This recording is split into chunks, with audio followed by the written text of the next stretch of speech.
Ada seorang manusia, sebut saja namanya A. A yang baru lulus sekolah butuh sepeda motor untuk mencari pekerjaan. Ayahnya yang seorang buruh pabrik memberikan motor bekasnya yang masih bagus untuk dipakai A mencari pekerjaan. Di sini A masih sangat murni, masih bebas dari utang dan cicilan. Setelah diterima kerja, motor ayahnya dijual untuk dijadikan DP membeli motor baru dengan cicilan 5 tahun. Tujuannya agar terlihat lebih keren karena A sudah punya pekerjaan. 5 tahun bekerja, gaji A bertambah. Kemudian motornya dijual untuk dipakai DP mobil baru dengan cicilan 5 tahun, tujuannya agar terlihat keren. Setelah itu, A bekerja lebih keras dan rajin untuk membayar cicilan mobilnya. 10 tahun bekerja, akhirnya A menikah dan memiliki anak.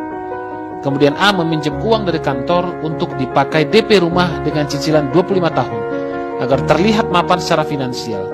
Setelah itu, A bekerja makin keras dan lembur sampai tengah malam setiap harinya untuk membayar cicilan rumah dan membeli perabot untuk mengisi rumahnya yang kosong. 20 tahun bekerja, kebutuhan A semakin tinggi. Anaknya yang sudah dewasa butuh kendaraan untuk kuliah dan akhirnya A meminjam lagi dari kantor untuk membeli mobil untuk anaknya dan membayar dengan sistem cicilan. Setelah 30 tahun bekerja keras, semua cicilannya belum juga lunas.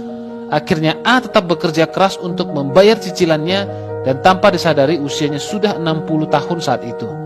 A sudah ingin pensiun untuk menikmati hidup di masa tua, tapi A tidak bisa melakukannya karena cicilannya masih banyak. Kemudian A meninggal dan utang cicilannya diwariskan pada anak-anaknya. Sampai di sini coba renungkan. Berapa banyak waktu yang A habiskan untuk membayar cicilan yang seperti tak ada ujungnya. Selesai cicilan lama, muncul lagi cicilan yang baru. Begitulah manusia.